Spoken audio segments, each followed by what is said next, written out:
ऐसा लगता है कि हर एक जगह की अपनी एक अलग पहचान होती है।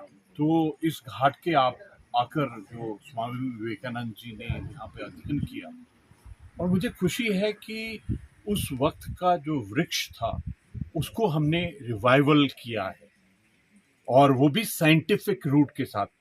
इसका मतलब ये हुआ कि जो भी हम रिसर्च करते हैं, शोध करते हैं, अध्ययन करते हैं, उनको हम अपनी डिविनिटी और स्पिरिचुअलिटी कैसे मिलाएं। आज हमारे लिए सबसे बड़ा चैलेंज है कि जल को जो हम घाट पर अभी खड़े हैं, जो कोसी नदी हमारे लिए पूजनीय है, जल हमारे लिए पूजनीय है, और हमारे लिए हमारे फॉरेस्ट का, हमारे वृक्षों का संरक्षण करना सबसे बड़ी बात है। और अगर आप इस साइंस को, इस पानी को, इस जल को, इस वृक्ष को और साइंस को मिला दें, और उत्तराखंड की तो स्पेशलिटी यही है, देवभूमि, यानी कि डिविनिटी और स्पिरिचुअलिटी। मेरे को लगता है कि डिविनिटी, स्पिरिचुअलिटी, जल का, नदियों का, हमारे जंगलों का और हमारे जो वृक्ष हैं, इन सब की पूजा करना तो हर उत्तराखंडी की आत्मा में है। आज अगर आप देखें कि किस प्रकार से ग्लोबल वार्मिंग हो रही है, किस प्रकार हर एक जगह 50 डिग्री से ज़्यादा टेम्परेचर जा रहा है, पानी की कमी हो रही है, फॉरेस्ट फायर का भी एक चैलेंज है। ये उत्तराखंड और हर उत्तराखंडी की जिम्मेवारी है कि हम इसका समाधान अपनी डिविनिटी और स्पिरिचुअलिटी से निकले। आज यहाँ आकर विवेकानंद जी के जो सोच विचार हैं, सबसे बड़ी दान क्या दिया है उन्होंने हमारे को सोच विचार और धारणा दिया है। अगर आप भारत का हर भारतीय का डीएनए, सोच की डीएनए को ढूंढना चाहते हैं तो विवेकानंद जी की सोच में ही आपको मिलेगा। आज मुझे बहुत खुशी हुई कि स्वामी जी, जब मैं इनसे बात करता हूँ तो मैंने एक बार इनसे मिला और मैंने इनको कहा कि आज हमारे लिए चुनौती है टेक्नोलॉजी, मैंने कहा चुनौती है आर्टिफिशियल इंटेलिजेंस की। तो स्वामी जी ने क्या कहा कि आर्टिफिशियल इंटेलिजेंस के बाद में ये हमको जो रास्ते में लेके जाएगी वो है एब्सोल्यूट इंटेलिजेंस, कॉस्मिक इंटेलिजेंस। और कॉस्मोस की जो ब्रह्मांड की शक्तियाँ हैं, उसको समझने के लिए मेरे को लगता है कि हर उत्तराखंडी एक योद्धा है। तो हमारे लिए विवेकानंद जी का यहाँ पर आना, उनका उपदेश, उनकी सोच, उनके विचार और आज की जितनी भी चुनौतियाँ हैं उसका समाधान ढूंढना।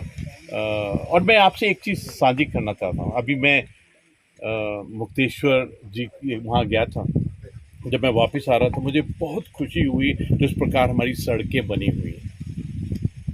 ये जो सड़क की क्वालिटी बनाई है, मैं पीडब्ल्यूडी को और गवर्नेंस को, मैं डीएम साहब को बहुत शाबाश देना चाहता हूँ कि ये जिस क्वालिटी की सड़क बनी है उसके ऊपर जो मार्किंग किए गए हैं, जो ट्रैफिक को, सेफ्टी को मद्देनजर करके जो रोड वाले जो कॉर्नर में लगाए जाते हैं, उनको जो लगाया है, मैं उनको शाबाश देना चाहता हूँ। और मुझे ऐसा लगता है कि आज विश्व में जितनी भी चुनौतियाँ हैं उसका समाधान उत्तराखंड और हर उत्तराखंडी और डिविनिटी और स्पिरिचुअलिटी से सर, जैसे फायर बढ़ रही है तो क्या नहीं लगता है कि सरकार को एडमिट करना चाहिए, वन नीति को कुछ सरल करना चाहिए ताकि जो है फॉरेस्ट जो सीनिंग है उसमें कम आ सके? आपका प्रश्न बहुत सुंदर है।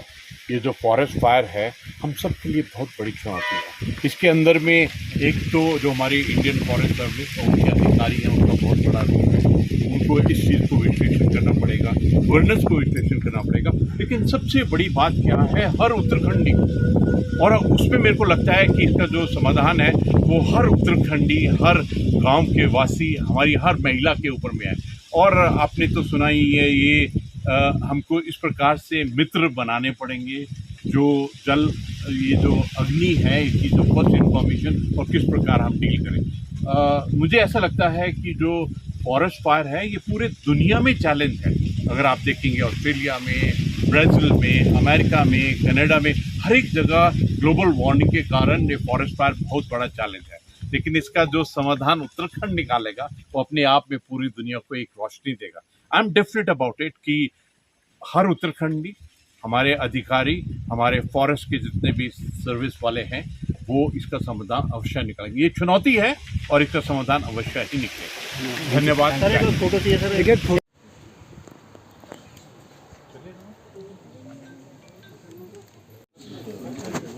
अभी हमारे सामने में सबसे बड़ी जो चुनौती है, ये जो जल चढ़ाया है, ये जो वृक्ष हैं, और अच्छी इनका संरक्षण करना हमारे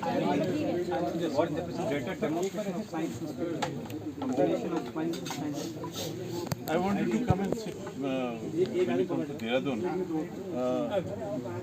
अमित, जब इनका प्लान करना वो sit for about an hour plus with him, because ये जो आपने कहा है ना, how to integrate technology, science, divinity, spirituality. इन्होंने, मैं आपको एक चीज़ बताऊँ, इन्होंने we were talking and I told him the future is of artificial intelligence. तो he says the future is in absolute intelligence, future is in cosmic intelligence. And ये जो आपने कहा है, we have to integrate all sciences into one cosmic intelligence. मजा